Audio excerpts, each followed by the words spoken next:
हाय दोस्तों, कैसे हैं आप सब। एक बार फिर से आप लोगों का बहुत बहुत स्वागत है। दोस्तों आज की वीडियो में आप लोगों के साथ साइट का एक छोटा सा एक्सपीरियंस को शेयर करना चाहता हूं। तो देखिए, अभी एक साइट चल रही थी, उसमें रिनोवेशन का काम चल रहा था।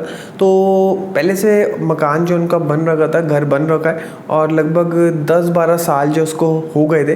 तो उसमें क्या था, पर्टिकुलर उनका जो ड्राइंग रूम बना हुआ था, तो उस ड्राइंग रूम को जब वो बड़ा करना था तो वो चीज़ उनको बाद में रियलाइज़ हुई कि ड्राइंग रूम जो उनका छोटा है, तो ड्राइंग रूम की वॉल को खिसका करके पीछे जो बालकनी है वहाँ तक लेकर के जाना था और बालकनी को थोड़ा सा छोटा करके उसके एरिया को ड्राइंग रूम के अंदर उनको लेना था। तो अब इस केस में आइडिया बहुत सही था और उसके ऊपर इम्प्लीमेंट भी हमने कर दिया, लेकिन बात आती है स्ट्रक्चर वाले पोर्शन की। तो पीछे उन्होंने दीवार वहाँ पे बना दी उसको खिसका करके, लेकिन उसके ऊपर जो वो बीम देना था, अब बीम जो दिया तो वो नॉर्मली जो है वो कॉन्ट्रैक्टर वहाँ पे कर रहा था। तो जब मैं सुबह साइट पर पहुँचा तो उन्होंने ऊपर से टॉप से बीम दे करके वहाँ पर कॉलम था, तो वहाँ पर जा कर के उन्होंने फंसा दिया। और मैं जैसे ही गया तो उन्होंने मेरे को बोला कि ये लगभग जो 4-5 इंची हमने जो है कॉलम में उसको खोद दिया है, हालांकि उसका सरिया उन्होंने नहीं काटा था। तो वहाँ पर वो बीम को उसके साथ मिला करके उसके ऊपर कॉन्क्रीटिंग कर रहे थे, जो कि बहुत ही कम वहाँ पे मार्जिन है अगर मेरे पॉइंट ऑफ व्यू से देखा जाए और इंजीनियरिंग पॉइंट ऑफ व्यू से देखा जाए।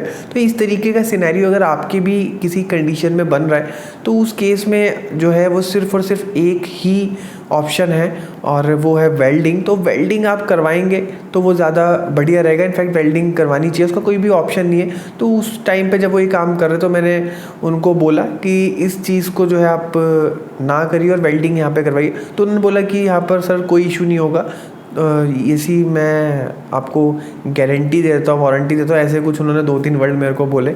तो लेकिन मैं फिर भी माना नहीं। हालांकि उसमें जो है 500-1000 रुपये का खर्चा आया था वेल्डिंग करवाने में, जो कि बहुत ही कम है अगर हम बात करें जिस हिसाब से उसका बेनिफिट जो आपको मिलने वाला उस चीज़ की अगर हम बात करें।